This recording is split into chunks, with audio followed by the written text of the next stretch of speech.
आपका पेपर बेकार है या पेपर खराब है। हो सकता है कि उसको कुछ इश्यू रहे हों, रिजेक्ट भी हो सकता है। Then editor chief make the final decision and inform to the corresponding author. Okay, जो भी इसमें से आपके जो ईआईसी ने आपको दिया है रिजल्ट, ईआईसी ने जो बताया, सॉरी एडिटर ने जो बताया ईआईसी को, उसी को फॉलो करते हुए ईआईसी मींस एडिटर चीफ, वो आपका बता देगा कि भैया इस पेपर का रिजल्ट ये है और आप आगे से करो। करस्पॉन्डिंग ऑथर कौन हुआ?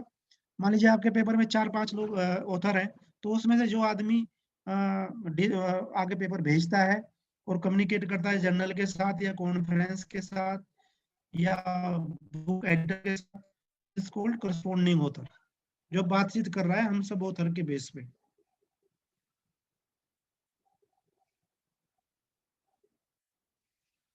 अब इसमें जैसे आपका मान लीजिए पेपर आपका रिजेक्ट हो गया, ये पेपर क्यों रिजेक्ट होता है?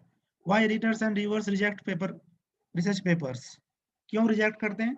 ये जो भी इस प्रेजेंटेशन में आप देख रहे हो, ये मेरा अपना एक्सपीरियंस है और जो मैंने फील किया है और जो जनरली 90% कवर होता है, ये वो चीजें मैं आपको बता रहा हूँ एक्चुअली यहाँ पर। So the content is not good fit for the publication. Paper आपका जो रिव्यू में गया था और जो आपने पेपर बनाया है वो फिट नहीं है पब्लिकेशन के पॉइंट ऑफ व्यू से। पेपर तो आपकी नज़र में पेपर है वो, लेकिन जो एडिटर देख रहे हैं या जर्नल की रिक्वायरमेंट है उस लेवल पे वो नहीं है और वो फिट नहीं होता है। आपने बहुत बेसिक बताई जो पहले से ही बुक में और पुराने पेपर्स में अवेलेबल है, तो इस कारण से पब्लिश नहीं होगा। दूसरे, there are serious scientific faults, उसमें कुछ सीरियस साइंटिफिक फॉल्ट हो सकते हैं। मान लीजिए आपने डिफरेंशियल इक्वेशन सोल्व की है या कैलकुलेशन की है, वही आपने गलत की हुई है सारी, वो भी एक रीजन हो सकता है। या जैसे मैंने बताया कुछ लोग मतलब मान लीजिए मेरे को अपने प्रमोशन का लगा हुआ है या मेरे को अभी अपनी थीसिस सबमिट करनी है या कहीं मेरा वो नहीं हो रहा है, मैं सिलेक्शन नहीं हो रहा है, तो मुझे कहीं ना कहीं पेपर पब्लिश करने हैं, चाहे कुछ भी करूं मैं। तो मैंने किसी और काम कॉपी पेस्ट किया, वो पब्लिश करके भेज दिया बना के पेपर, तो it is called fake research या प्लेगरिज्म के अंडर में जो आ जाए। तो अगर हो सकता है वो फेक रिसर्च की पहले से हो रखी लेकिन वही दे दिया है। तो ये दो रीजन हो सकते हैं। पहला रीजन था कि आपका जो वो पब्लिकेशन के लिए फिट नहीं है, दूसरा उसमें कुछ फॉल्ट्स हैं या फेक रिसर्च, तीसरा पेपर बहुत ही पुअरली लिखा गया है। पेपर को मतलब बहुत कमजोर तरीके से उसे मतलब लिखा गया है। इसमें क्या हुआ कि इंग्लिश आपकी कमजोर थी या हेडिंग वेडिंग जो थी आपकी, आपने कंक्लूजन पहले दे दिया, रिजल्ट डिस्कशन उसके बाद लिख रहे हो। रेफरेंस को आपने 3-4 स्टाइल में साइट कर दिया, कहीं पर IEEE स्टाइल कर दिया, कहीं पर APA कर दिया, है ना? और कहीं पर वैंकूवर स्टाइल यूज कर लिया, तो ये भी कई बार होता है कि इससे क्या पता चल जाता है कि भाई रिसर्चर को आइडिया नहीं है कैसे पेपर लिखना है। वही जो पॉइंट मैंने आपको पुराना बताया था, the work was previously published, वही पुराने वाला ही किसी ने काम नए पेपर की फॉर्म में करके दे दिया है। And the quality is good enough for the journal, जिस जर्नल में आपने पेपर भेजा था उस जर्नल की क्वालिटी जो है आपके पेपर से मैच नहीं कर रही है, यानी कि वो जर्नल बहुत बड़ा है और आपका जो काम था बहुत कम है और छोटा है। एंड कई बार रेयर केस में लास्ट वाला पॉइंट भी हो जाता है कि जो आपने काम किया था वो सब तो ठीक था, लेकिन जिन रिव्यूअर को भेजा है वो उनकी समझ में ही नहीं आ गया काम है था क्या। ये कई बार बैड लक होने के कारण लास्ट पॉइंट भी हो जाता है रेयर केस में। तो जनरली रिजेक्शन के ये 5-7 पॉइंट है जिन कारण से हमारा पेपर किसी जर्नल से रिजेक्ट होता है। सो अब ये तो बात हुई आपकी रिजेक्शन की और जहाँ पर भेजा था रिव्यूअर, वो रिव्यूअर और ऑथर क्या सोचते हैं, एडिटर क्या सोचता है। लेकिन जो एक आइडियल जो पेपर होता है वो कैसा हो सकता है जनरली, जो मैं आपको बता रहा हूँ, किसी भी फील्ड में आप रिसर्च कर रहे हो, स्टैटिक्स में हो, OR में हो, एक्सक्यूज मी इन्वेंटरी में सर। हो, रिलायबिलिटी में हो, या please, excuse me sir. Sir या ये जो हमने बताया कि अपना पेपर को इफेक्टिव बनाने के लिए हमारे कई सारे फैक्ट डिपेंड करते हैं, जैसे कि पेपर के लिए जो इक्वेशंस वगैरह होगी उसमें एरर हो जाए, लैंग्वेज का इफेक्ट हो जाए, या फिर उस पेपर से रिलेटेड हमारा योर लेवल गुड ना बन नेम पाए प्लीज। जिस पब्लिशर ने भेज रहे हैं। तो सर उसके लिए हम अपनी अपने लैंग्वेज नाम के साथ वगैरह जो बताइए, है वो कैसे कौन बोल रहे इफेक्टिव हैं? बना सकते हैं? सर मनीष कुमार बोल रहा हूँ मैं। अच्छा अच्छा, जी जी। हेलो सर, मेरी आवाज आ रही है? हाँ हाँ हाँ। सर मैं हाँ अपनी जो अभी ठीक है। हम एक्चुअली मैथ्स के स्टूडेंट हैं, तो हमें लैंग्वेज वगैरह में थोड़ी प्रॉब्लम्स हो सकती है, तो हम अपनी लैंग्वेज को इफेक्टिव बनाने के लिए किस तरह वर्क करना चाहिए हम लोगों को अपने पेपर पे? Good question. लैंग्वेज को इम्प्रूव करने के लिए आप जितने से ज़्यादा अच्छे जनरल के पेपर पढ़ सकते हैं, पेपर पढ़िए वीकली कम से कम। अभी आप कितना साल हो गए पीएचडी में एडमिशन लिया आपको?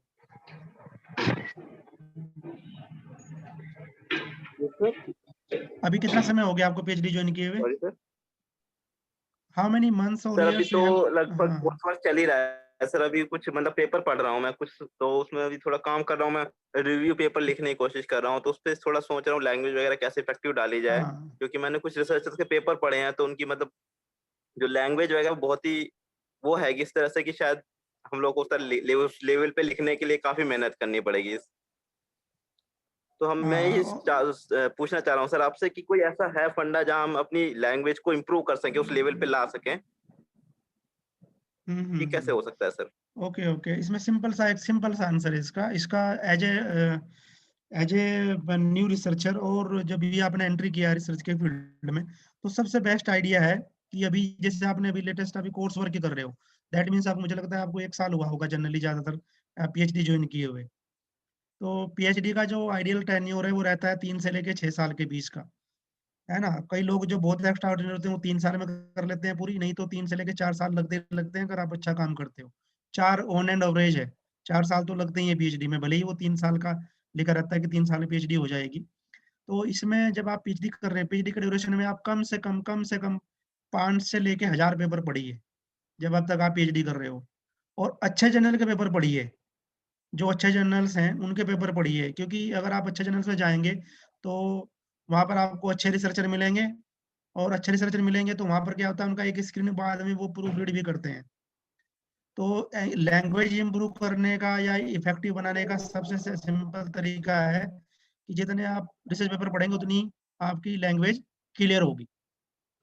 इसका अगर हम एग्जांपल दें, अपने आप अगर हम इंडिया के पॉइंट ऑफ व्यू से लें, मैं तो अभी नया ही रिसर्चर मानता हूँ अपने आप को। अभी पोस्ट पीएचडी मेरे को 12 साल एक्सपीरियंस हुआ है पीएचडी किए हुए, और उससे पहले 3 साल अगर वो लगा लो तो 15 साल हो गए हैं इस फील्ड में। तो मुझे तो जो जो मेरा अपना खुद का एक्सपीरियंस है, और मैं हो सकता है एसआर सिंह सर भी मेरी बात से एग्री होंगे कि जितने आप पेपर पढ़ोगे, जितने ज़्यादा पेपर पढ़ोगे अच्छे रिसर्चर के, तो आपकी लैंग्वेज और ये सब राइटिंग स्किल आपके ऑटोमेटिकली इम्प्रूव हो जाएँगे, स्पेशली जो आप थ्योरेटिकल की बात कर रहे हो। और मैथमेटिक्स के पॉइंट ऑफ व्यू से कुछ देखा जाए तो डिफरेंशियल इक्वेशन, कैलकुलेशन वो तो कभी नहीं बदलती, वो सबकी एक जैसी रहती है। तो इसमें आप सिंपल सा बस यही आंसर है कि जितना ज़्यादा से ज़्यादा आप रिसर्च पेपर पढ़ सकते हैं, पढ़िए और अपने एक रूटीन बनाइए पेपर पढ़ने का, इंटरेस्ट क्रिएट करिए रिसर्च पेपर पढ़ने का। कई लोग होते हैं, अच्छे रिसर्चर होते हैं, बहुत अच्छा शार्प माइंड होता है और अच्छी कैलकुलेशन करते हैं, रिसर्च भी अच्छी होती है, लेकिन वो पेपर पब्लिश नहीं कर पाते। ऐसा नहीं कि वो मतलब वो हैं आपके, उनको आता नहीं है या कमज़ोर है अपने दिमाग से। नहीं, नहीं, उनका थोड़ा राइटिंग स्किल नहीं है, थोड़ा-सा बस ये रहता है। तो राइटिंग स्किल सुधारने के लिए आप अच्छा जनरल के पेपर पढ़िए रेगुलर बेस पे। ऐसा नहीं कि इस महीने तो आपने 10 पेपर पढ़ डाले और फिर 2-3 महीने बाद छोड़ दिए, फिर 2-3 महीने के लिए। फिर किसी ने कहा तो फिर किसी ने पढ़ लिए। तो इसमें आपको रूटीन बनाना पड़ेगा। हम लोग तो आज भी पेपर जब कई बार बैठते हैं तो कई बार पढ़ते रहते हैं, ये है। तो इससे ही आपका स्किल तैयार होगा, how to write a paper, मतलब ये लैंग्वेज कैसे इंप्रूव कर सकते हैं। So element of an manuscript में जो पेपर आपका पब्लिश नहीं हुआ है उसको हम लोग बोलते हैं मैन्युस्क्रिप्ट। पब्लिश होने के बाद वो रिसर्च आर्टिकल बन जाता है। तो जनरली एक अच्छा, ये थोड़ा हिंदी में भी लिखा है तो हिंदी में आप ज़्यादा ध्यान ना दें, क्योंकि ये कुछ वर्ड ऐसे हैं जो समझ में नहीं आएँगे आपको। एक पांडुलिपि के तत्व, तो पांडुलिपि ये शुद्ध हिंदी का एक वर्ड है। Actually this presentation has been given by me in Jawaharlal Nehru university, JNU में एक वो दिया था प्रेजेंटेशन ये। तो ये उसी एक्सक्यूज़ में मी सर। उनकी थोड़ी डिमांड थी कि हिंदी। या प्लीज़। सर सर जो लैंग्वेज है हमारी, क्या वो कंट्री के हाँ, अकॉर्डिंग हाँ। डिपेंड करती है? जैसे अगर कोई पब्लिकेशन यूएसए का है या ब्रिटेन का है, कुछ चाइनाज़ के हो गए या फिर साउथ कोरिया वगैरह के हो गए, तो क्या हम लैंग्वेज पे इफ़ेक्ट पड़ता है क्या? कि उस अकॉर्डिंग हमको लैंग्वेज लिखनी पड़ती है जिस एरिया से वो पेपर पब्लिकेशन हो जहाँ का? नहीं, नहीं, टेक्निकल में तो कुछ प्रॉब्लम है ही नहीं। ये थियोरेटिकल में तो आप कह सकते हो, लाइक सोशल साइंस का कोई वो है टीचर या स्टूडेंट, उसके लिए लैंग्वेज का रहता है। हमारे लिए तो मैथमेटिकल है, हमें तो सिंपल टर्मिनोलॉजी लिखनी है। और रही उसकी बात ओके, इंग्लिश ओके, की, कुछ वर्ड राइट ऐसे सर। हैं बिकॉज़ वी आर इंडियन, भाई हम इंडियन है ना, तो हमारा तो एक फ्लुएंट उस तरह से ही रहता है। अगर आप अब 90% लोगों को लो, अभी यस, के जो यस। रिसर्चर हैं, अभी 10-15 साल से ही तो सीबीएसई और ये आईसीएसई बोर्ड आना हुआ है। हम लोग तो खुद यूपी बोर्ड के पढ़े हुए हैं। आप मेरे गाँव में जाके देखोगे तो आपको बिल्कुल एकदम ऐसा मिलेगा। खद्दर, आपने एरिया सुना भी ना, खद्दर एरिया पड़ता है, यहाँ से मतलब 20 किलोमीटर आना पड़ता है बाजार चल के। वहां पर प्राइमरी स्कूल में पढ़ाई किस तरह से हो जाए तो बहुत बड़ी बात होती थी अब से 20 साल पहले। अब तो खैर वहां भी मोंटेसरी ये सब स्कूल आ गए हैं। सो तो ऐसा नहीं है, इंग्लिश लैंग्वेज आराम से मैनेज हो जाती है, उसमें भी थोड़ा सा प्रैक्टिस बनाने की जरूरत है। सो तो what is the element of A manuscript actually, generally ये 90% सभी रिसर्च एरिया में, किसी भी फील्ड में चले जाए, फिजिक्स में चले जाए, केमिस्ट्री में चले जाए, मैथ्स में आ जाए, यही रहता है आपका। किसी भी रिसर्च पेपर का एक टाइटल होगा, फैक्ट होगा, कीवर्ड्स होंगे, इंट्रोडक्शन होगा, मेथोडोलॉजी होगी, रिजल्ट, डिस्कशन एंड फाइंडिंग होंगी, कंक्लूजन होगा, और बाद में रेफरेंसेस होंगे।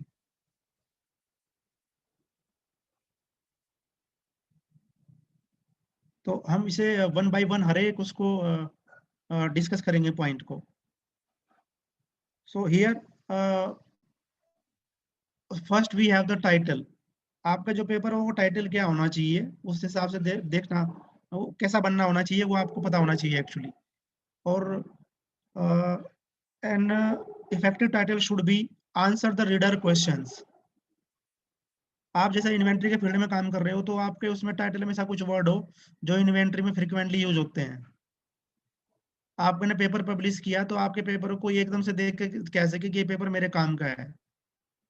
आंसर द रीडर्स क्वेश्चन, जो रीडर उसके क्वेश्चन का आंसर मिले। Is this article related to me, and grab the readers attention, एकदम से अटेंशन ऐसा यूनिक हो और ऐसा चमके कि जो एकदम से पर्दे पता चल जाए कि हाँ ये पेपर मेरे फील्ड का है। Describe the content of A paper using the fewest possible words.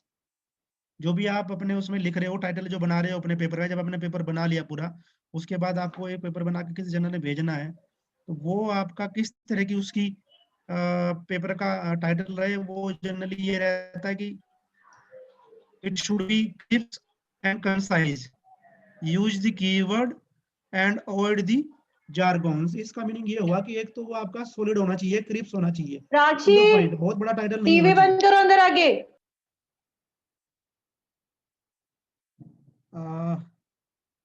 Concise हो।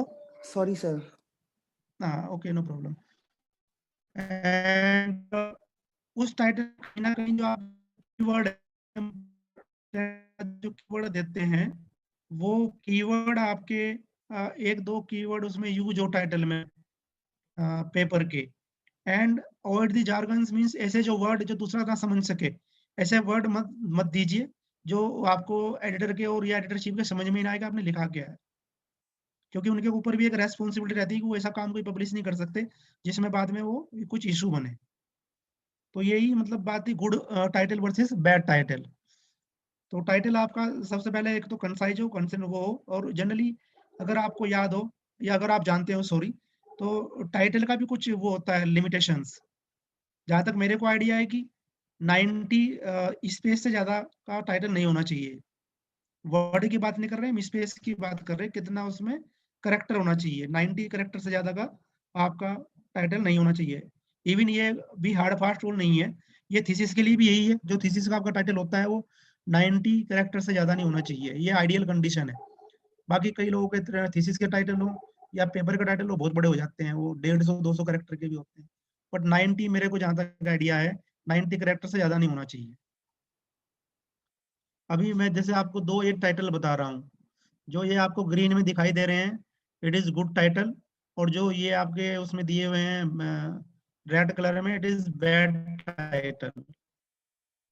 दोनों में यही है, लेकिन अब उसे लेंथ देखोगे तो लेंथ ज्यादा है।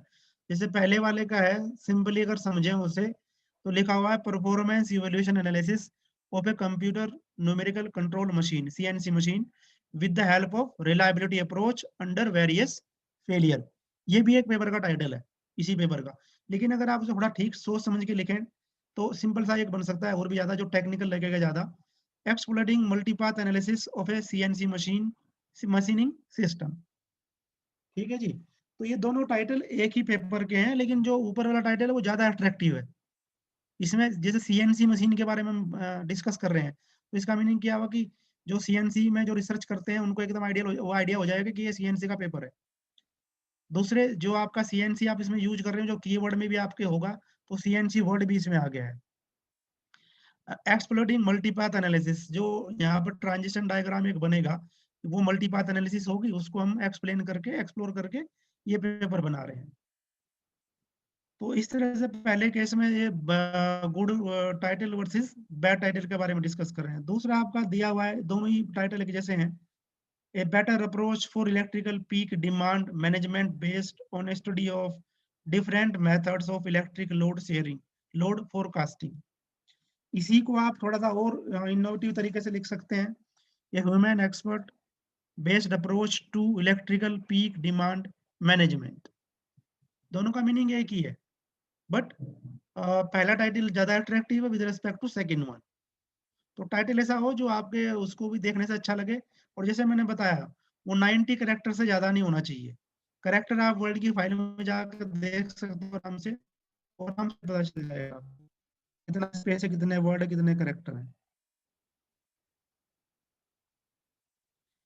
अच्छा, इसी के बाद हम पहले आए थे, हम अगर मैं फिर आपको वापस ले चलूँ, element of A manuscript title हमने डिस्कस किया, उसके बाद हम अब एब्स्ट्रैक्ट पे आते हैं। अब एब्स्ट्रैक्ट क्या होता है आपका? Abstract is standalone condensed version of the article, not more than generally 250 words, and use the keywords. Keyword abstract क्या है? जनरली आप अगर किसी जर्नल की वेबसाइट पे जाओगे, जो आपके क्या कहेंगे आप, नॉन ओपन एक्सेस जर्नल्स हैं, उनकी वेबसाइट पे आपको मिलेगा एब्स्ट्रैक्ट मिलता है, generally title, authors, abstract and keyword मिल जाते हैं। तो एब्स्ट्रैक्ट पढ़ के हमें आइडिया हो जाता है कि इस पेपर के अंदर क्या काम किया होगा। तो जो भी आप एब्स्ट्रैक्ट लिख रहे हो, उस एब्स्ट्रैक्ट में इन क्वेश्चन के आंसर मिलने चाहिए। व्हाट यू डिड, आपने इसमें क्या किया, और व्हाई यू डिड, आपने ये क्यों किया। इन क्वेश्चन के आंसर उसके अंदर होने चाहिए, आपके एब्स्ट्रैक्ट के अंदर। And how the result were useful, important and move the field forward. Means जो आपने रिजल्ट उसमें निकाले हैं अपनी रिसर्च में, वो कैसे यूजफुल है, इम्पोर्टेंट है, महत्वपूर्ण है आपके लिए, और कैसे आपके जिस फील्ड में आप काम कर रहे हो उस फील्ड को वो आगे कैसे ले जा रहे हैं। मान लीजिए आप रिलायबिलिटी में काम कर रहे हो, इन्वेंट्री में काम कर रहे हो, जो आपने रिजल्ट निकाले हैं वो रिलायबिलिटी एरिया में जो काम चल रहा है, वो उसे कैसे आगे ले जा रहे हैं इस पेपर के थ्रू। जो आपने काम किया इसमें क्या नया था ऐसा, और क्यों नया था, जो पहले नहीं हुआ इसमें हुआ है। why they are useful and important and move the field forward. In question का आंसर आपको एब्स्ट्रैक्ट में देना पड़ेगा। then you can say the good abstract. Okay? Excuse me, sir. Yeah, please. That really presentation is really going very good. Sir, I have one question. What is actually the role of keywords? I mean, those words we should take that are defining my paper, or those words I should take that is new to the author if someone read it. What is actually, I mean, the basic role of It is keywords? not the new. Role of keyword means keywords tells about your research, what is in your paper, what you have done, and anyone can search easily from the website or from the journals. Okay, thank you. आपके काम का एक part Yeah. होगा वो आप author के लिए नया नहीं होना चाहिए। वही मैंने बताया कि होगा तो वो ढूंढेगा, इसमें ऐसा वर्ड नहीं होना चाहिए जो किसी की समझ में ना आए। Okay. नहीं, कीवर्ड तो हम नेक्स्ट लाइफ कीवर्ड की है, उसमें आपको Okay. हाँ सर्च इंजन अभी आपको मिल जाएगा आंसर इसमें नेक्स्ट वाले में। Okay, So thank you. anyone have the question about the abstract, they can ask please. अगर abstract के बारे में किसी का कुछ क्वेश्चन है तो पूछ सकते हैं।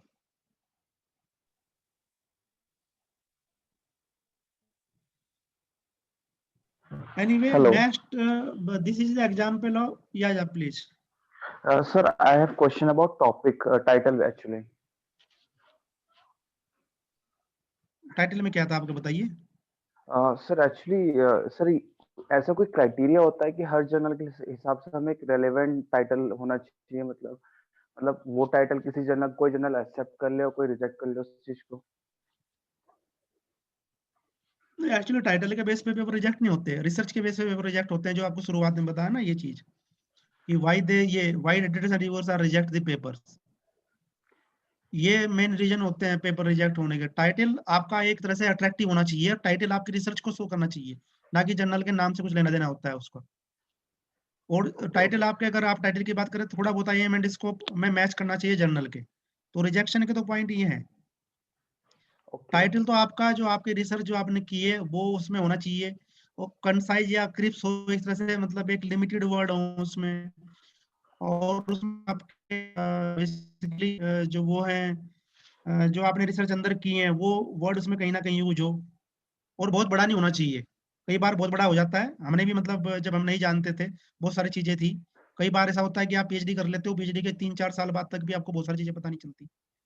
तो उसके लिए सिंपल तरीका यही, जैसे मैंने अभी बताया था, कि जो स्टूडेंट क्वेश्चन पूछ रहे थे, तो आपको रिसर्च पेपर पढ़ते रहना चाहिए, उससे आपको ऑटोमेटिकली आइडिया हो जाएगा। Okay sir, thank you.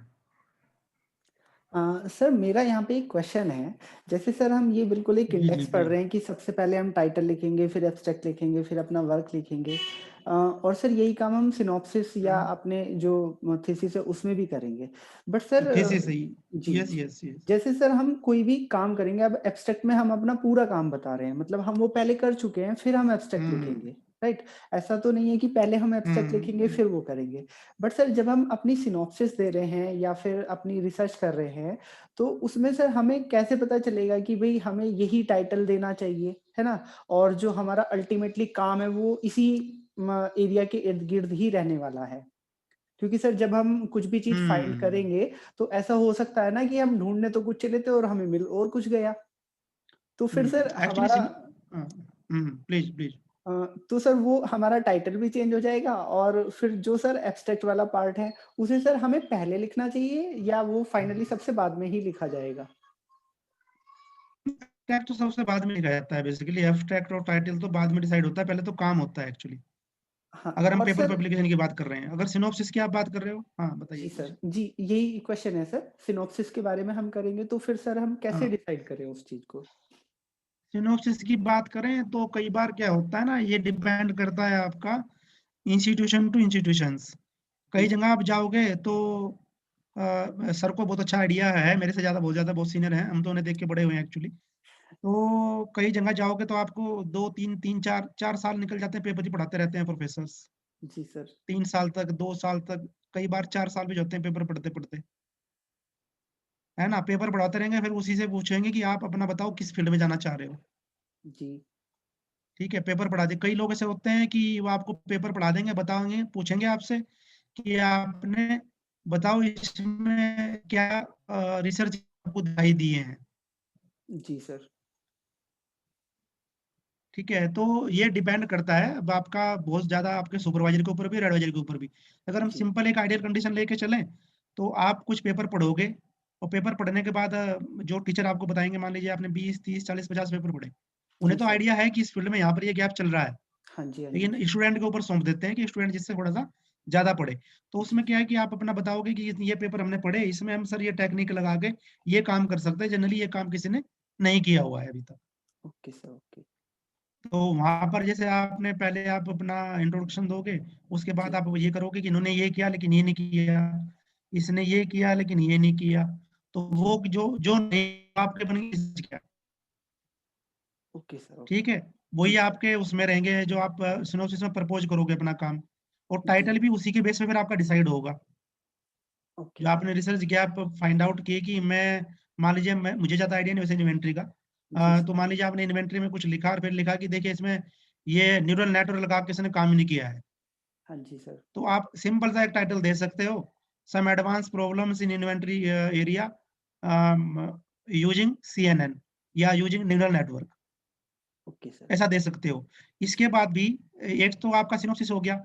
हमारे यहाँ जैसे मैं ग्राफ वगैरह की बात करता हूँ, तो हमारे यहाँ से बोलते हैं प्री सिनोप्सिस। जी है ना, सर। जब शुरू में स्टूडेंट ने कोर्स वर्क कर लिया, उसके बाद सबमिट कर रहा है। जब वो पूरा काम कर लेगा 3-4 साल के बाद, फिर वो अपनी थीसिस बना के प्रेजेंट करेगा। जो आपने अपने कुछ वो दिए थे, टारगेट दिए थे कि ये मैं करूंगा, जी सर। है ना, और उसमें से आप लगभग कुछ कर लिया आपने, कुछ नहीं कर पाए, जी सर। तो उसके बाद फिर प्री PhD सिनोप्सिस एक और बनती है, that is called final synopsis, उसके बेस पे। Okay sir, okay. है ना, तो ये 2 चांस मिलते हैं। अब मुझे कैंपस का नहीं पता CCS में, ऐसे ये एक बार ही बनती है, 2 बार मौके मिलते हैं। हमारे यहाँ 2 बार मौके मिलते हैं स्टूडेंट को एक्चुअली। Okay sir. एक बार एडमिशन के कोर्स वर्क के बाद, और दूसरा जब वो थीसिस सबमिट करने वाला होता है। लेकिन मौके का मतलब ये नहीं कि उसने बिल्कुल उल्टा काम कर दिया। जो उसने शुरुआत में दिया था हाँ जी सर। 70-80% काम वही होगा, 20% जी। का उसको अलाउ होता है चेंज करना। Okay sir. भाई शुरुआत में तो आप उसमें थे ना, ऐसी स्टेज में जिसमें आपको पता नहीं था, जी सर। और बाद में कुछ प्रॉब्लम नहीं हो पाई, आपसे दे दिया भले ही हो आपने कि मैं ये करूंगा, बट हाँ आप जी नहीं सर। कर पाए हो। Okay sir. तो ये सब मतलब एक तरह से पूरा पढ़ने के बाद, क्रिटिकल रिव्यू करने के बाद, तब जाके आपका टॉपिक डिसाइड होता है। Okay, okay sir. Okay sir. ओके, thank you so much sir. so okay, welcome. Then we have this good abstract versus bad abstract, जो अभी हम डिस्कस कर रहे थे। जैसे ये 2 abstract लिखे हुए हैं, एक ही किसी पेपर के हैं, लेकिन थोड़ा सा इसमें क्या डिफरेंस दिख रहा है, जहाँ पर मैंने ये रेड किया हुआ आप देख पा रहे होंगे। तो जनरली abstract में आप इस तरह के वर्ड यूज मत करिए। We explain, next we describe the important, ये we comment specifically on this. तो ये we I have done this work, ये इस तरह के वर्ड यूज मत करिए आप अब्स्ट्रैक्ट में। जो मतलब थोड़ा राइटिंग स्किल है, इस तरह के वर्ड को आप अवॉइड करिए। जनरली टेक्निकल वर्ड यूज करिए जब भी आप वो कर रहे हो। ठीक है जी। बट एक ग्रीन टी बनवा कर मम्मी से, ग्रीन टी। हाँ, तो इसमें क्या है, ये कई बार स्लाइड का चक्कर होता है। मेरा नेट तो पुअर नहीं है यहाँ पर।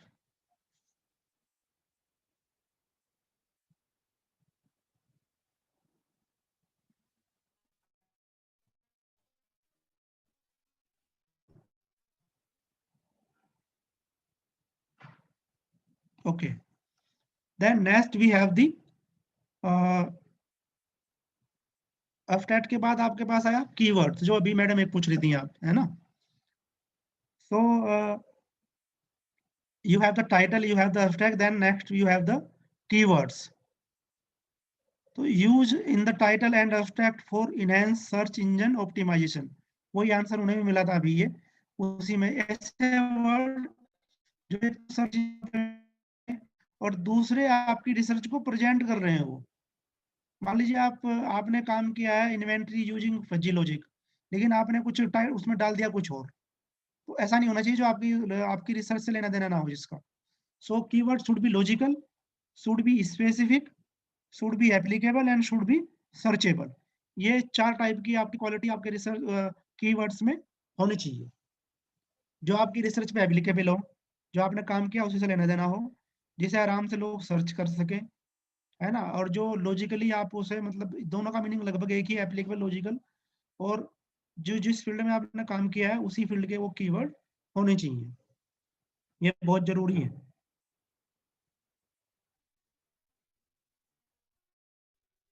Add your production, मैं एक बार फिर आपको रिपीट करता रहूंगा बार बार वही स्लाइड पे जाके। टाइटल, एब्स्ट्रैक्ट, कीवर्ड, यहाँ तक तो आपने डिसाइड कर लिया। उसके बाद हम लिखते हैं पेपर का इंट्रोडक्शन, जो होता है generally. So introduction should B a description of the problem you research, जो आपने अपने फील्ड में, जो उसने पेपर में रिसर्च किया है, उसका एक पूरा डिस्क्रिप्शन होता है इंट्रोडक्शन में। It should move the step by step through generally non information about the topic. जो आपका इंट्रोडक्शन होता है वो जिस फील्ड में आप काम कर रहे हो, जिस फील्ड में आपने रिसर्च पेपर लिखा है, उस फील्ड के काम को बताता है वो शुरुआत में। जो आपकी प्रीवियस स्टडी हुई है या हिस्टोरिकल कॉन्टेक्स्ट जो हुआ है, उसके आपके रिसर्च के बारे में आपको बताना पड़ेगा। योर हाइपोथेसिस, जो आपने अपनी हाइपोथेसिस या मेथोडोलॉजी यूज की है, उसका एक ओवरव्यू आप देंगे। And how the article is organised, generally क्या शुरुआत में होगा आपका एक मोटिवेशन, जो पहला पैराग्राफ होगा, पहले 1-2 ग्राफ मोटिवेशन, कि भैया इस फील्ड में ये काम हो रहा है, इसकी जरूरत हमें क्यों पड़ी। दूसरा, फिर आप बताओ कि जो आपने रेफरेंस लिए, जो हम रेफरेंस की भी बात कर रहे थे, कितने रेफरेंस हो सकते हैं, वो रेफरेंस जो लिए उनके बारे में बताओगी कि शर्मा एंड ये हैव डन दिस वर्क, ये दिस वर्क। तो आपका जो इंट्रोडक्शन लिखने का तरीका वो भी 2 तरह से होता है। या तो आप क्या करिए, ईयर वाइज चलिए, इसकी 70s में ये हुआ, 75 में ये हुआ, 80 में ये हुआ, 85 में, 90 में ये, 2000 में, 2015, 2020, इस तरह से ले सकते हैं। या फिर उसको आप सेक्शन में डिवाइड कर सकते हैं कि जैसे मैं अगर रिलायबिलिटी की बात करूं तो मेरा टॉप मान लीजिए वो कैटास्ट्रोफिक फेलियर पे है, तो मैंने पहले थोड़ा सा लिखा कैटास्ट्रोफिक फेलियर के बारे में, उसके बाद मैंने लिखा फिर उसके ह्यूमन एरर के बारे में, फिर उसके बाद दूसरी कोई एरर ली उसके बारे में लिखा। तो इस तरह से भी आप अपने इंट्रोडक्शन पार्ट को डिवाइड कर सकते हैं, उन्हीं के बीच में वो रेफरेंस भी यूज हो जाते हैं। देन फिर मैं बताऊंगा अपने अपने बारे में, अपनी रिसर्च के बारे में कि हमने इस पेपर में ये काम किया। We have used the fuzzy logic technique to enhance this जो भी आपने काम किया है। एंड देन आप उसमें लास्ट का जो पैराग्राफ होगा उसमें बताओगे हाउ द आर्टिकल ऑर्गेनाइज्ड, यानी कि पहले सेक्शन में आपका इंट्रोडक्शन है, दूसरे में आपका लिटरेचर रिव्यू है, या तीसरे में आपका मटेरियल मेथड है, फोर्थ में रिजल्ट डिस्कशन है, फिफ्थ में आपका कंक्लूजन है, और लास्ट सेक्शन हमारा रेफरेंसेस का है। जनरली ये सब कुछ होता है आपके इंट्रोडक्शन सेक्शन में। So the introduction should be specific, no too broad और वैक्यूम। बहुत बड़ा कर दिया और वो पूरी तरह से उलझा हुआ है, समझ में नहीं आ रहा कि आपने काम क्या किया है इस पेपर के अंदर। About 2 pages written in present tense, 2 page से ज्यादा का नहीं होना चाहिए। ये जो मैं आपको बता रहा हूँ again, these are the journal experience, ये 90% आपके ओके होंगे। ऐसा भी नहीं कि 2 ही पेज का इंट्रोडक्शन होता है, कई पेपर्स में आपका 1 पेज का भी चलेगा, कई पेपर में आप देखोगे तो 3-3 पेज के भी इंट्रोडक्शन होते हैं, और वो सब पेपर अच्छे जर्नल में पब्लिश हुए हैं। तो ऐसा हार्ड एंड फास्ट रूल नहीं है, लेकिन अगर आप एक नॉर्मल मतलब आइडियल पेपर लिखना चाह रहे हो तो उसके हिसाब से आपको बताया कि जनरली 2 पेज का होना चाहिए, 1.5 से 2 पेज का, और उसे प्रेजेंट टेंस में आपका इंट्रोडक्शन लिखा होना चाहिए।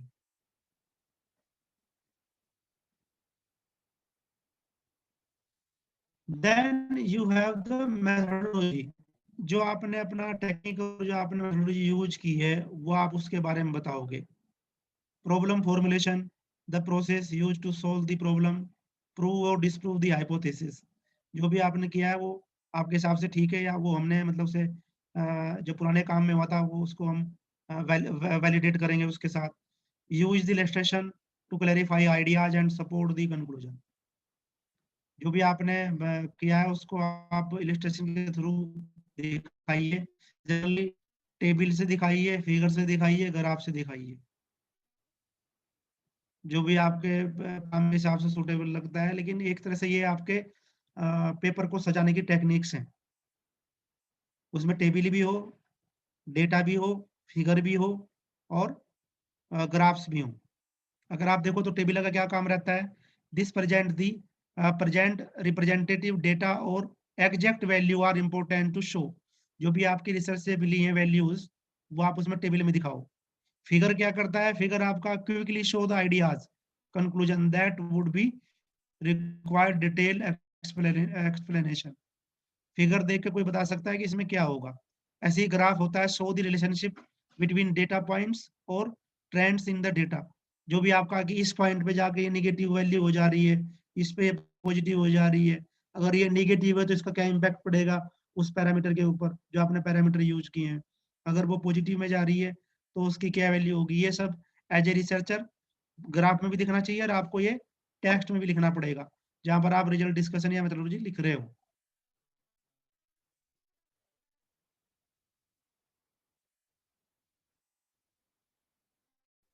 डिस्कशन, वही जो आपने किया है काम उधर, तो उसके हिसाब से रिजल्ट डिस्कशन जो आपने फिगर टेबल और ये सब बनाया था उसके हिसाब से आपको रिजल्ट डिस्कशन करना है। Demonstrate that you solve the problem और मेड सिग्निफिकेंट एडवांसेस, जो आपने अच्छा काम किया है, जो सिग्निफिकेंटली एडवांस है, रियल में एडवांस है, उसके बारे में आप बताओगे। जो भी आपके रिजल्ट्स आए थे उनको समराइज करोगे एक तरह से। जो आपका रिजल्ट है वो should be clear and concise, use figure and tables with narrative to illustrate finding, use figure और टेबल का आप यूज कर सकते हो। अगर ये आपको ग्राफ दिख रहा होगा, यहाँ पर एक फिगर बनी हुई है, फिगर 4 MTTF वेरिएशन, ये मेरी किसी पेपर का है, तो ये रेड लाइन यहाँ दिखाई है, यहाँ पर कुछ लिखा है लैम्डा डब्लू, यहाँ पर ये डब्लू ये लैम्डा 0, तो इन सब का अपना अलग अलग मीनिंग है कि देखिए लैम्डा 0 इतनी हायर वैल्यू पे तो उसका क्या इम्पैक्ट पड़ रहा है, लैम्डा ये कुछ और है, लैम्डा जी क्या लिखा हुआ है, थोड़ा छोटा लिखा हुआ है, तो इसका क्या इम्पैक्ट पड़ता है, जो सबसे नीचे है ब्लू लाइन सी, इसका क्या इम्पैक्ट पड़ता है। तो वो सब आपको एक तरह से रिजल्ट्स में या डिस्कशन में आपको समराइज करना है। डिस्कशन भी करके बताओगे, इंटरप्ट करोगे, अपने उसका इंटरप्रिटेशन करोगे रिजल्ट्स का, why your research offer the new solution and how can it benefit other researcher and professional. उसमें अपना बताओगे यहाँ पर आप डिस्कशन में कि क्यों आपकी रिसर्च में क्या नया था सॉल्यूशंस में, और कैसे ये दूसरे रिसर्चर को आगे ले जाती है। ठीक है जी।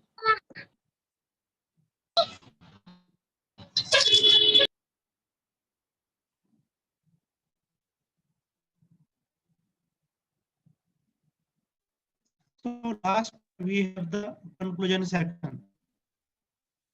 जो आपके एक आर्टिकल का लास्ट पार्ट होता है कंक्लूजन, जो आपने निष्कर्ष निकाला कि हमने क्या लिया। Explain what the research has achieved as it relates to the problem stated in the introduction.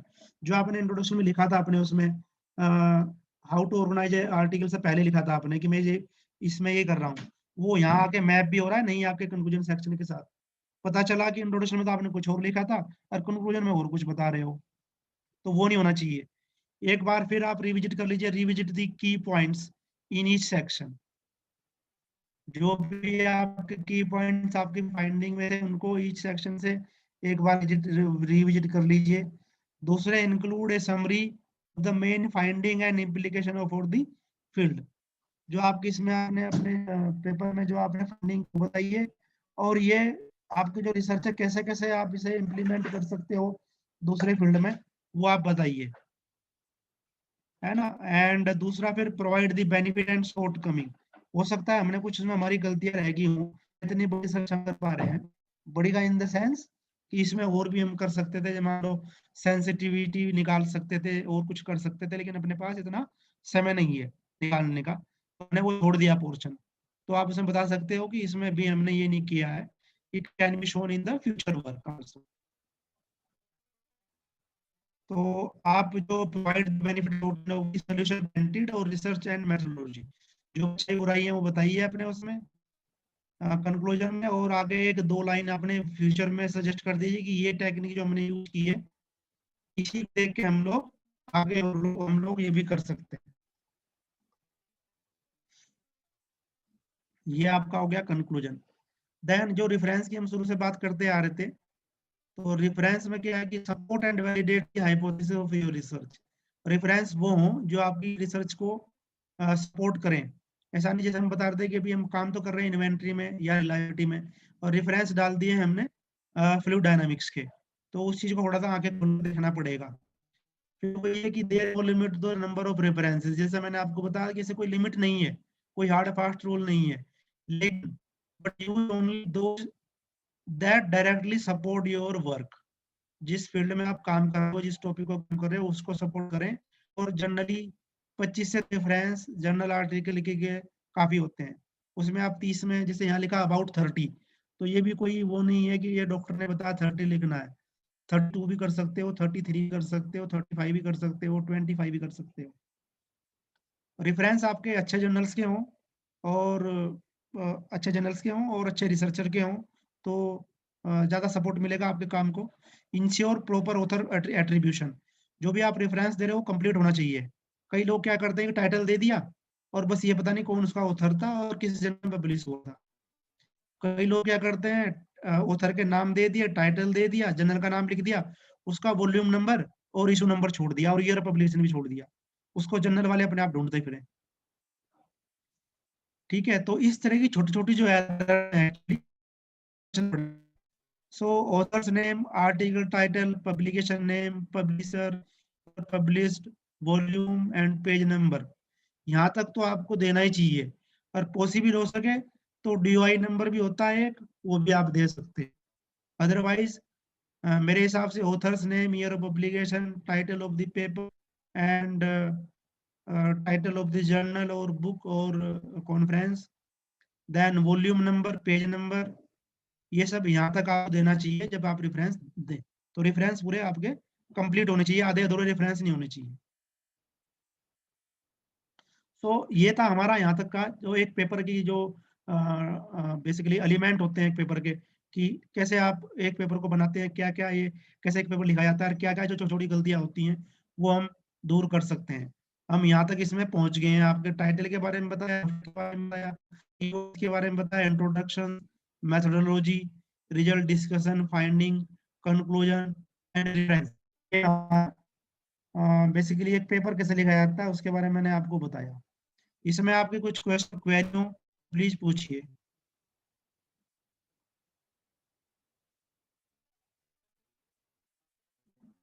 आप डिस्कशन कर लें, कुछ कोई पूछना चाहे तो स्टूडेंट। हेलो, सभी लोगों का अनम्यूट का ऑप्शन अवेलेबल है। यदि आपके कोई क्वेश्चन है तो आप सर से क्वेश्चन पूछ सकते हैं। गुड आफ्टरनून सर, मैं विनोद बोल रहा हूँ। जी। सर मैं ये पूछना चाहता हूँ, जब कोई मतलब पेपर लिखते हैं उसके बाद लास्ट में जो रेफरेंस लिखते हैं, तो रेफरेंस को मान लीजिए किसी रिव्यू पेपर लिख रहे हैं तो उसको लिखने के लिए 50 या 100 रिव्यू मतलब रेफरेंस लिखे जाते हैं, तो उसको लिखने का कोई शॉर्ट वे है या सर जो है टाइप ही किए जाते हैं कोई मतलब इस तरीके से? अच्छा रेफरेंस ना, नहीं उसमें जी जी देखो ये thank you very much Vinod ji, बहुत अच्छा क्वेश्चन है आपका। प्लीज बाकी अच्छा सभी ये लोग आपका बड़ा म्यूट अच्छा रखें। क्वेश्चन है। Yes sir. हाँ जिसे क्वेश्चन पूछा अनम्यूट करें, क्वेश्चन पूछ लें, कोई दिक्कत नहीं है। जी। तो अभी इन्हें विनोद जी को अनम्यूट रहने दीजिए, इनके क्वेश्चन और भी हो सकते हैं। हाँ जी सर। तो रेफरेंस लिखने का सिंपल सा एक कंसेप्ट है। आप बहुत सिंपल है, बहुत ज्यादा सिंपल, किसी भी सॉफ्टवेयर में जाइए, जबकि बहुत सारे सॉफ्टवेयर आज के टाइम में अवेलेबल हैं, जैसे मेंडले हैं, एक दो सॉफ्टवेयर और भी हैं, और इवन वर्ड में भी ऑटोमेटिकली इनबिल्ट आते हैं रेफरेंस लिखने के स्टाइल। लेकिन आप इन्हें भी छोड़ दीजिए, ना सीखिए, सिंपल आप गूगल स्कॉलर चले जाइए, गूगल स्कॉलर से आप वो टाइटल डालिए, ऑटोमेटिकली आपको रेफरेंस मिल जाएंगे। 3-4 रेफरेंस है, मैं आपको एक करके दिखाता हूँ इसे। मैं यहाँ पर अभी आपको एक शेयर करता हूँ स्क्रीन आपके साथ। ये आपका जूम चल रहा है। ये दिख रहा है आपको क्या अभी Yes, स्क्रीन sir. इंटरनेट की? नहीं सर, वो है शेयर ना? करनी पड़ेगी सर अभी। अच्छा वो शेयर करनी पड़ेगी, तो मैं हाँ इसको अनशेयर करता हूँ पहले। जी सर। एंड मैं एक बता देता हूँ आपको, बहुत ही सिंपल तरीका है। गूगल स्कॉलर,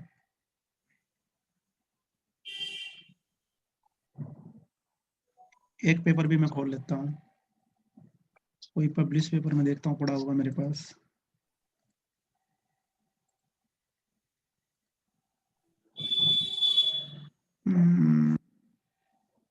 पेपर किसी जर्नल पे चलते हैं, चलो।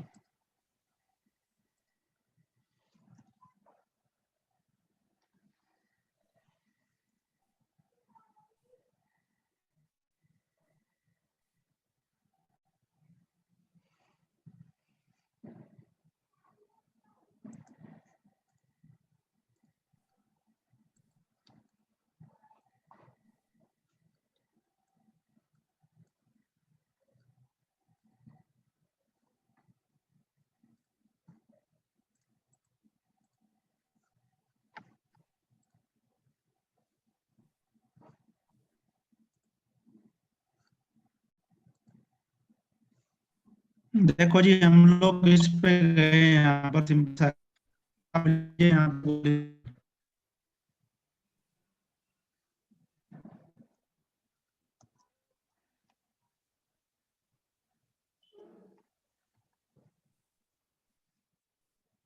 ये खुल जाएगा आपका।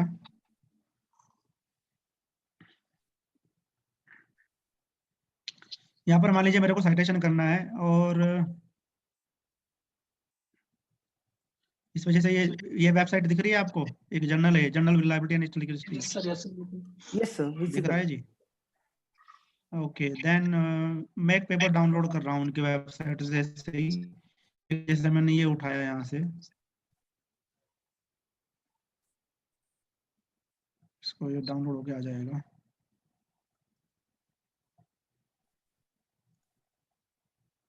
मुझे यहाँ से भी नहीं आ रहा है।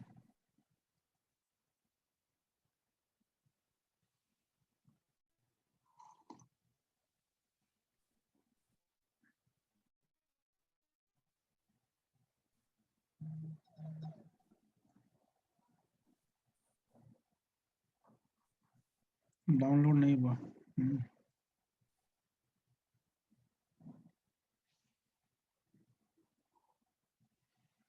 इस राइट हैंड में एक बटन आ रहा है कोई नहीं, हम drop- अपना जनरल से ले लेते हैं। अच्छा, राइट हैंड में आ रहा है। हाँ खुल तो रहा है, शायद नेट की स्पीड थोड़ी स्लो है। मैं यहाँ से दिखा देता हूँ वॉल्यूम से।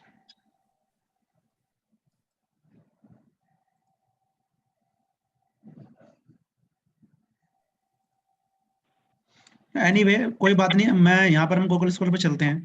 जैसे मेरे को रिलायबिलिटी का कोई पेपर करने हैं, तो ये रिलायबिलिटी मैंने लिखा, जैसे रिलायबिलिटी कोई मैंने लिखा है सही है कि ये मेरा टाइटल था, मैं सर्च कर रहा हूँ। ठीक है जी, जैसे ये आ गया आपके पास, आप देख पा रहे हैं ये कुछ इस नाम के पेपर थे। Yes sir.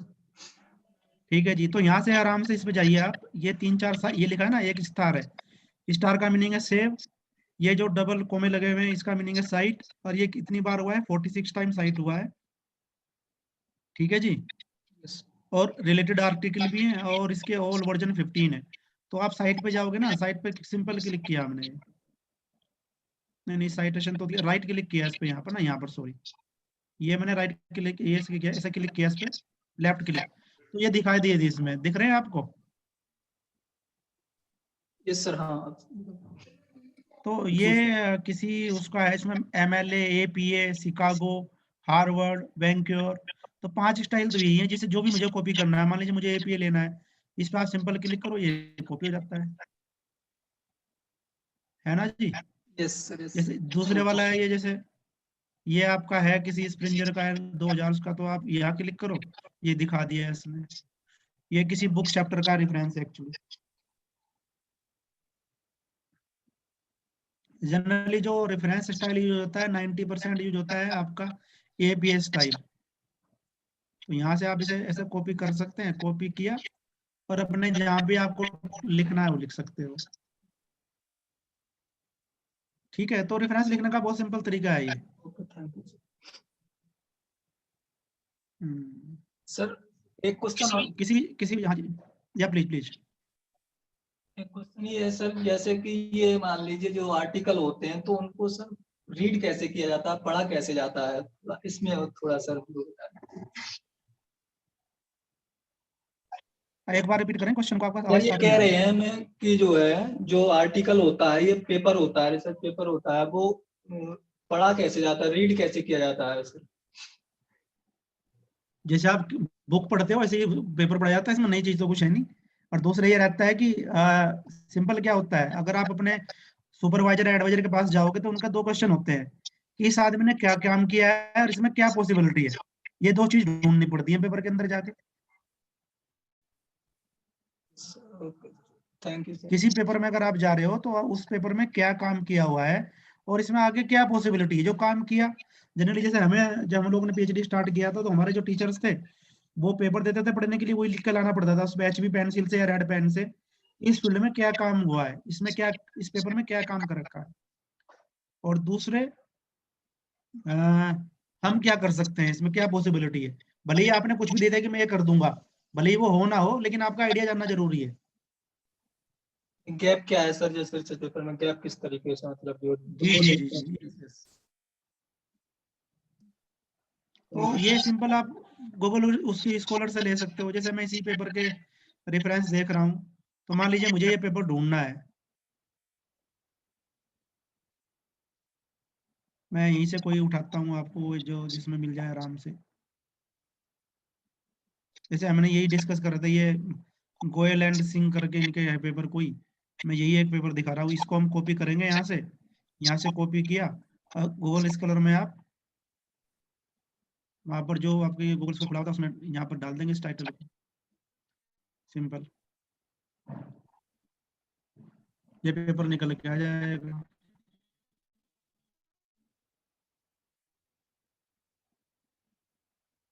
ये निकल के आ गया LR गोयल अड़ी सिंह का। इसको आप यहाँ साइट करिए, क्लिक करिए इस पर लेफ्ट क्लिक, तो ये आ गया इसका पूरा रेफरेंस, वो जो लिखा हुआ है इधर। तो इसे कॉपी पेस्ट करने की जरूरत नहीं, केवल आपके पास टाइटल होना चाहिए बस। यहाँ volume number, issue number, page number automatically आ जाएंगे। लेकिन आपका पूरा का पूरा ये नहीं है कि वो सही है, उसमें भी 80% रेफरेंस ठीक है, 20% रेफरेंसेस में एरर है। तो ये वो भी एक तरह से ऑटोमेटिक सिस्टम है इंटरनेट के थ्रू, और वो वहीं से उठाते हैं।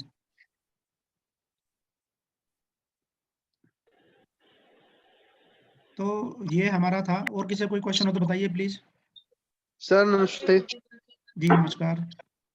सर इस टाइम है ना, ये पीक आवर्स होते हैं तो नेट का मेजर प्रॉब्लम होता है, नेटवर्क में प्रॉब्लम होता है। तो इस टाइम है ना, थोड़ा सा अगर टाइमिंग या तो आफ्टरनून हो जाए या अच्छा, फिर जो है मॉर्निंग में ज्यादा जल्दी हो जाए तो मतलब थोड़ा सा फायदा मिल जाएगा। अदरवाइज वॉइस से है ना आपकी ब्रेक होती रहती है सर, समझ नहीं आता है।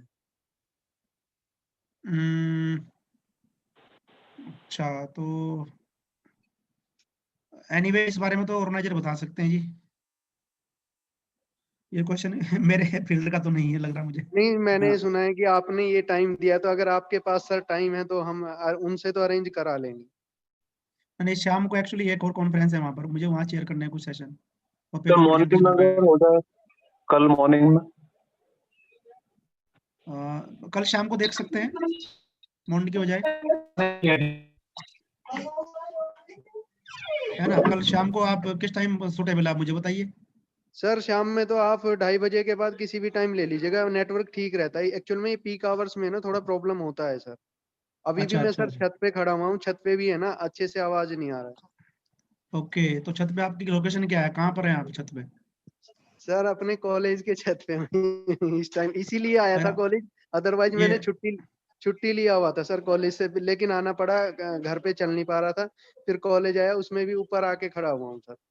अच्छा, ये तो मतलब मेरठ सिटी में अगर ऐसा है तो फिर ये तो बड़ी नहीं मेरठ नहीं सरप्राइजिंग सर, थी। मैं सहारनपुर में वर्किंग हूँ सर। अच्छा सहारनपुर में, तो जी सहारनपुर भी सर। तो डिस्ट्रिक्ट ही हुआ। हाँ डिस्ट्रिक्ट है सर, बट प्रॉब्लम ये होता है यहाँ पे थोड़ा, है ना। चलो मैं शाम को अंकल ये बात करते हैं अभी सिंह जी सर के साथ और इनके बंसल जी के।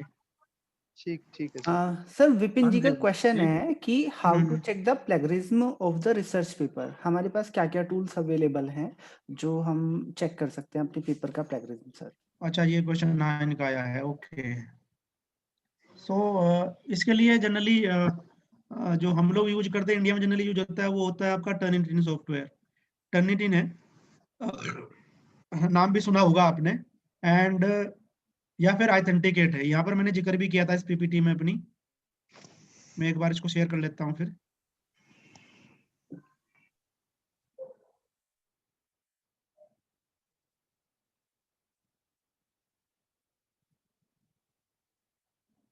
तो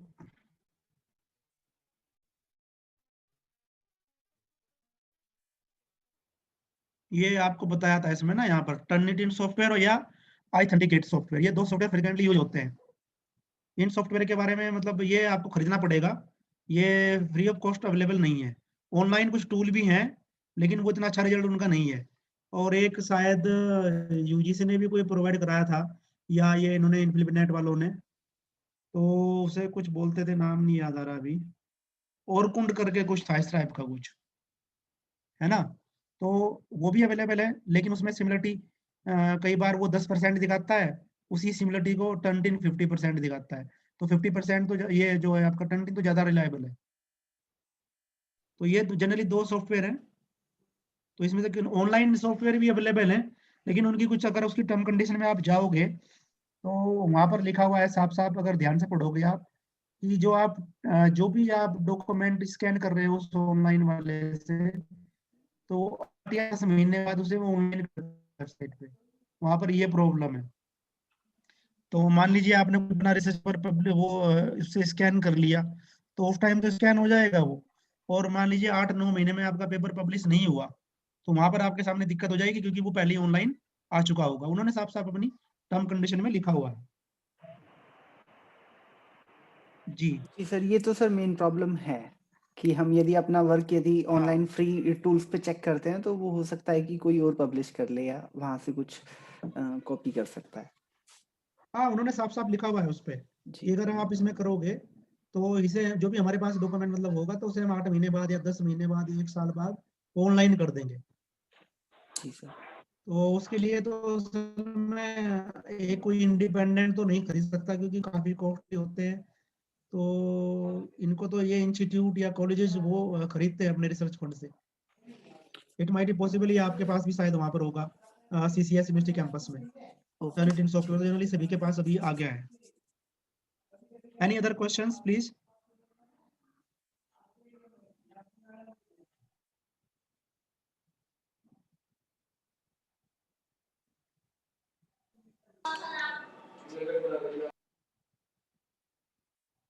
बंसल जी। हाँ जी, किसी और का कोई क्वेश्चन है तो आप सर से पूछ सकते हैं प्लीज। आई थिंक सर किसी का क्वेश्चन नहीं है। अच्छा, समझ नहीं आया होगा या तो फिर नहीं सर, आज का तो काफी सारी चीजें हमें समझ आ गई। अदरवाइज तो ऐसा लगता था कि पहले तो रिसर्च पेपर लिखना है तो पहले उसका टाइटल लिखिए, फिर एब्स्ट्रैक्ट लिखिए और फिर अपना काम लिखिए। अब हम ऐसे करेंगे कि पहले हम काम करेंगे फिर उसके बाद एब्स्ट्रैक्ट लिखेंगे। हाँ, वो तो बाद की बात। इसमें जो नेक्स्ट आपका प्रोजेक्ट बताएं क्या करिए, जो ये सर बाकी चीज बची है। क्या सर, दोबारा से एक बार बताइए सर। हाँ, मैं कह रहा था कि इनको कल बताएं क्या, हाँ सर जी। जो आपके ये एथिक्स है, where to publish, open access, impact factor, हाँ क्योंकि जी ये हाँ भी जी इसमें सर, लगभग 1.5 से लेके 2 घंटे लग सकते हैं। ठीक है सर, हम इसे कल कर लेंगे सर। हाँ, तो कल का आप टाइमिंग देख लीजिए। मुझे लगता है जैसे स्टूडेंट थे उनको नेटवर्क की प्रॉब्लम हो रही है। जी सर, एक बार सर से डिस्कस करके फिर सर डिसाइड कर लेते हैं। हाँ, फिर एक बार मॉर्निंग सबसे में डिस्कस 9 करिएगा। मॉर्निंग में 9 o'clock से स्टार्ट कर सकते हैं सर, अगर आपके पास टाइम है तो। हम लोगों को कोई इशू नहीं है। हाँ, 9 o'clock थोड़ा सा जल्दी सा लगता है, मेरे को ऐसा लगता है। सर फिर नेटवर्क का इशू हो जाएगा क्योंकि आपका जो सेशन है थोड़ा लंबा चलने वाला है कल भी। हाँ, हो सकता है कि हम जैसे 9 बजे से स्टार्ट करें तो 12 बजे तक खिंच जाए, कई बार ऐसी पॉसिबिलिटी होती है डिस्कशन में। तो तो या सर शाम के, जैसे नेटवर्क शाम जी को जो जी कह रहे थे वो 5 o'clock के आसपास, तो वो कैसा है आपके पॉइंट ऑफ व्यू से? जी सर, शाम को कर दीजिए सर। शाम को भी ठीक है सर। है ना, 5 से शायद देर तक चलता रहे, कोई प्रॉब्लम नहीं है। जी अच्छा, जी कल की क्लास की बात कर रहे हैं मांगेराम जी? यस सर, यस सर, ये थोड़ा नेटवर्क का प्रॉब्लम आ रहा है सर कुछ स्टूडेंट को एक्चुअली। हाँ हाँ हाँ। तो इवनिंग आपको बताइए कौन सा टाइम सुटेबल है? 5 o'clock ठीक है सर, 5 के बाद कभी भी कर लेंगे। अच्छा, कल तो 5 o'clock एक आध और भी कुछ है इवनिंग में, कुछ वही ऑपरेशन रिसर्च का कुछ चल रहा है कल वाला। तो अगर पॉसिबल है तो मॉर्निंग ही रख लीजिए। मॉर्निंग अच्छा सर, ऐसी चलो मॉर्निंग कर देते हैं सर, फिर कोई दिक्कत नहीं, 9 o'clock कर देंगे। मतलब कल इस समय फिर एक कोई दूसरा वो भी है तो उससे फिर वो हो जाएगा, टाइम क्लैश हो जाएगा। सर कल मॉर्निंग में ही कर लेना। हाँ, हमारे मतलब कुछ स्टूडेंट्स होंगे जो ओडसी वाले ग्रुप से जुड़े हैं, कल उनकी टॉक है ना शिव शंकर साना की इवनिंग में। जी जी जी जी वो जी। ये कंफर्म करेगा, तो कल मॉर्निंग ही रख लीजिए, 10 बजे रख लीजिए, 9 बजे तो बहुत जल्दी हो जाएगा। हाँ सर, यही। लेकिन नेटवर्क, अगर सहारनपुर में नेटवर्क नहीं आ रहा तो बड़े सोचने वाली बात है सर ये लगभग तो। आपका नेटवर्क मुझे तो लगता है ठीक ठीक रहा है, मैं बीच में जुड़ता रहा हूँ इससे। यस सर, और मुझे भी ठीक ही जी जी लगा। जी। हाँ, लगभग ठीक रहा है। टाइम तो ये सबसे सुटेबल यही है, 11 से वाला आपको भी सूट कर दे, सब लोग भी काम वाम निपटा के बैठ सकते हैं। चलो सर, कल 1 घंटा पहले कर लेंगे, और क्या। हाँ, जी सर जी। 10 बजे या 10:30 रखिए, बिल्कुल Sunil ji, 10:30। Okay sir, okay. 10:30 के लिए। जी। और बहुत अच्छा कराया, मैं देख भी रहा था कि बिल्कुल प्रैक्टिकल करके आप लोगों को सिखाया, सब लोगों ने खूब सीखा होगा इससे। कल फिर कंटिन्यू करते हैं। आज के लिए बहुत बहुत थैंक्स मांगेराम जी, बहुत अच्छा sir thank you live very much. Session रहा आपके। जी जी। हाँ बेसिकली इसमें अगर क्वेश्चन स्टूडेंट पूछे तो अच्छा ज्यादा रहेगा, मुझे लगता है वो हाँ, उनको वो समझ। तो क्वेश्चन आज से की थोड़ा टॉक सा पे भी आप कल जी क्वेश्चन ले सकते हैं। हाँ, आज वाले पे भी कल क्वेश्चन ले सकते हैं, और जी जी कल जी, बिल्कुल पूछिए जो बिल्कुल। भी, क्योंकि प्रैक्टिकली आपको करना है। और एक सीनियर रिसर्चर ही, और सीनियर में भी अगर वो यंग रिसर्चर है तो वो सबसे ज्यादा प्रैक्टिकल एक्सपीरियंस से आपको ज्यादा से ज्यादा सिखा सकता है। ये बहुत इंपॉर्टेंट है। तो आप लोग अपने जो भी क्वेरीज हैं उसे डिस्कस कीजिएगा कल इनसे। और चलिए, सारे पार्टिसिपेंट्स को भी थैंक यू, आप लोगों ने पेशेंसली सुना है। और कल फिर हम कंटिन्यू करते हैं इसे। थैंक जी you sir, thank you Mangeram so जी। Much okay sir. सर। जी जी जी, thank you welcome, sir. Thank you very much sir. Thank you. Thank you sir. ओके। Thank you sir. Thank you, sir, and thanks to all. And now I am ending the meeting. Thank you.